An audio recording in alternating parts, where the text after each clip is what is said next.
दोस्तों नमस्कार। आज के वीडियो का हमारा टॉपिक है अनुपात और समानुपात यानी रेशियो एंड प्रोपोर्शन।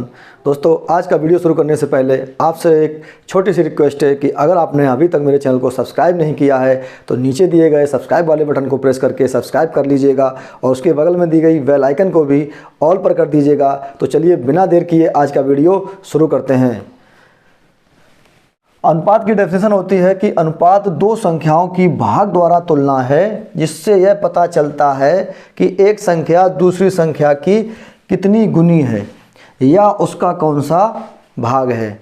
जैसे एग्जाम्पल के लिए मान लीजिए राम के पास 100 रुपये हैं और श्याम के पास 150 रुपये हैं, तो राम और श्याम के रुपयों में कितना अनुपात है, तो इसको हम ऐसे लिख देंगे 100 और ये अनुपात का साइन होता है और यहाँ पर 150, यानी राम के पास 100 रुपये हैं और श्याम के पास 150 रुपये हैं, तो इसको हम 100 अनुपात 150 इस तरह से लिख देंगे।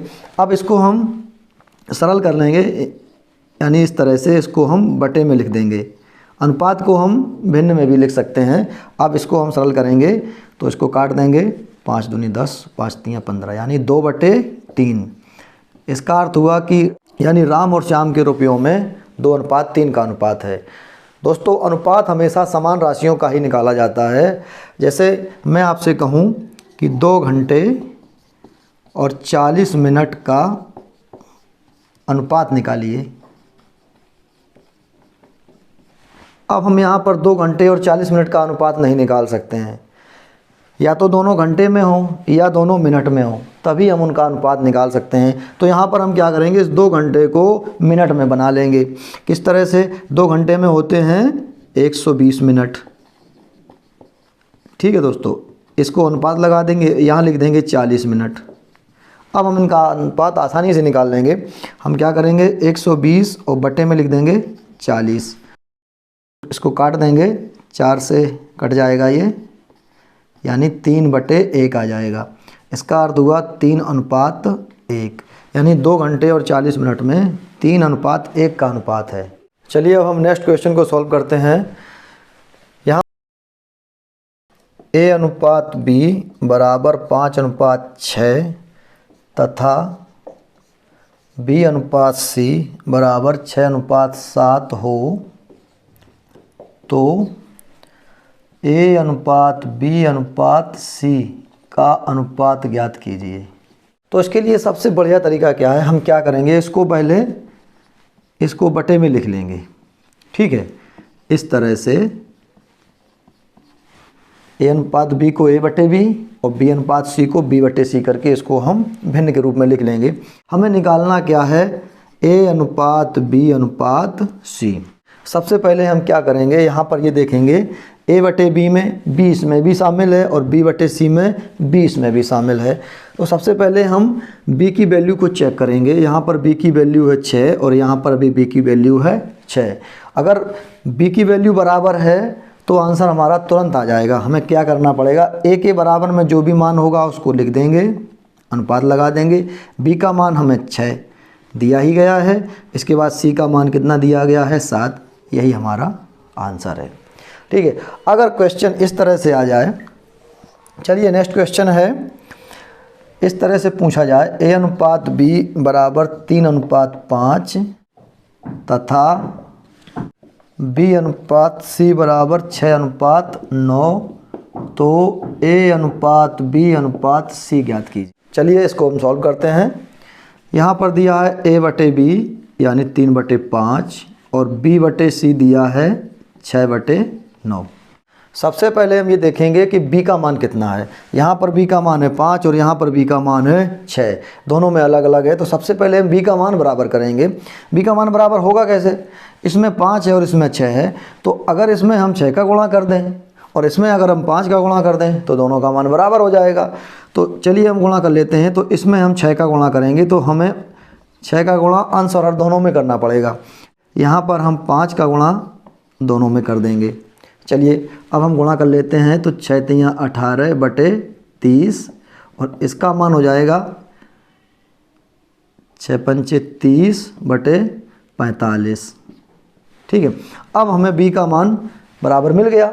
चलिए अब हम आसानी से ए अनुपात बी अनुपात सी लिख देंगे।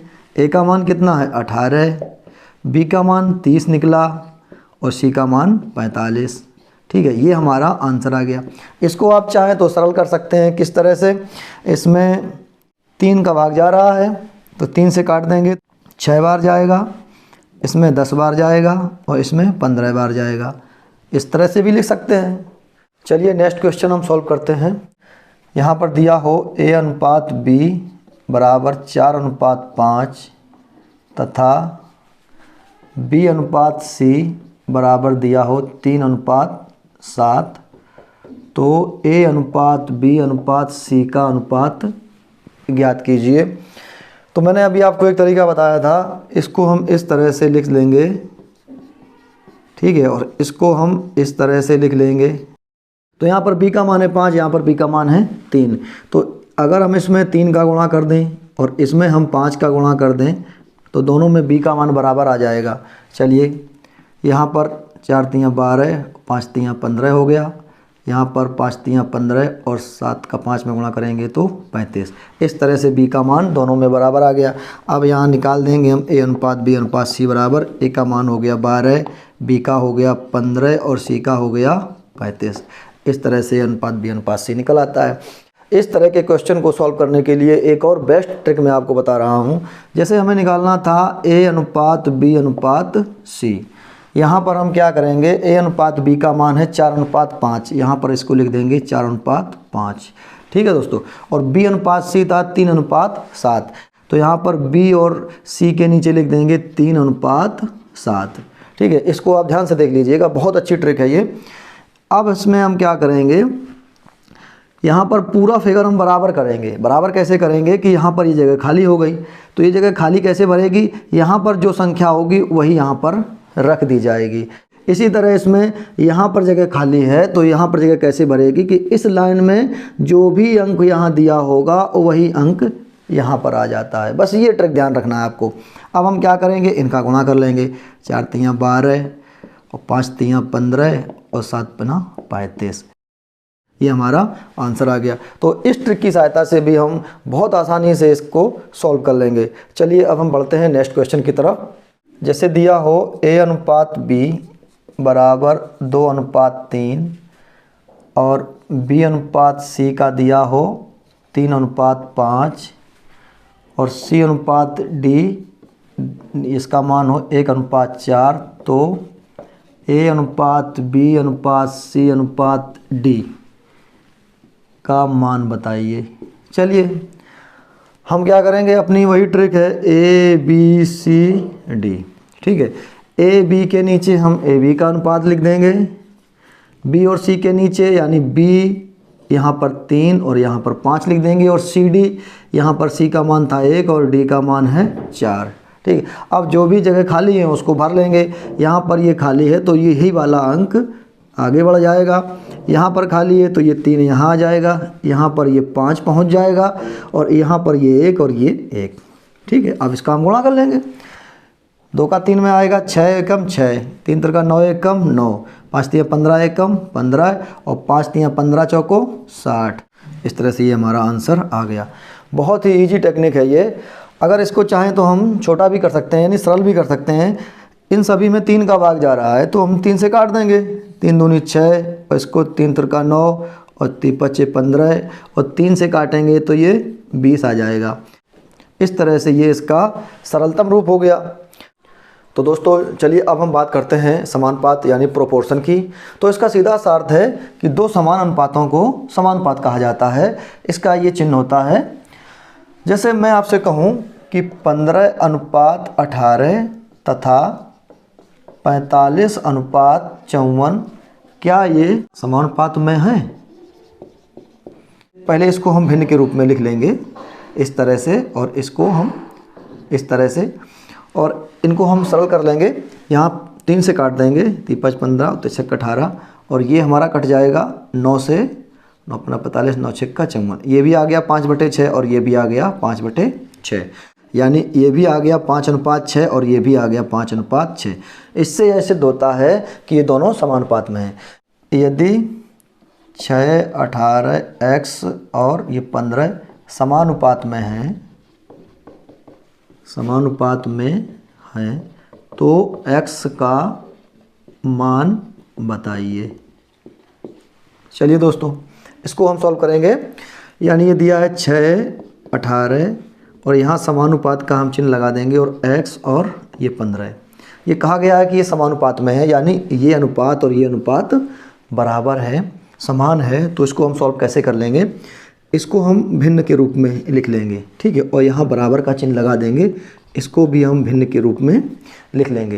अब हमें x का मान निकालना है तो हमें पता है कि एक तरीका होता है क्रॉस गुणा करने का। इसका इसमें गुणा करो और इसका इसमें गुणा कर दो। तो हम 18 का x में गुणा करेंगे तो 18x हो जाएगा बराबर 15 का 6 में गुणा करेंगे तो 90 हो जाएगा। अब हम x का मान निकालेंगे तो इस 18 को बराबर के उस तरफ ले जाएंगे तो x बराबर 90 तो था ही, 18 उधर जाएगा तो ये गुणा में था तो ये बटे में चला जाएगा। तो 18 से हम 90 काट देंगे तो 5, यानी x का मान आ गया 5। तो चलिए दोस्तों, अब हम एक क्वेश्चन और सॉल्व कर लेते हैं कि क्वेश्चन है 16:8 समानुपात 8:x। यदि समानुपात में है तो x का मान बताइए। बस इसी तरह इसको भी सॉल्व करेंगे। इसको पहले हम भिन्न के रूप में लिख लेंगे इस तरह से, ठीक है। अब हम क्या करेंगे, क्रॉस गुणा कर देंगे। 16 का x में गुणा करेंगे तो 16x बराबर 8 का 8 में करेंगे तो ये हो जाएगा 64। तो इस तरह से हम x का मान निकाल देंगे। 64 बटे में जाएगा 16, 16 चौको 64। इस तरह से x बराबर आ गया 4। ये हमारा आंसर आ गया। तो दोस्तों, मैं उम्मीद करता हूँ कि अनुपात और समानुपात का बेसिक कॉन्सेप्ट आपको अच्छी तरह समझ में आ गया होगा। इसको हम नेक्स्ट वीडियो में भी कंटिन्यू करेंगे। चलिए जल्दी मिलते हैं आपसे। Thanks for watching.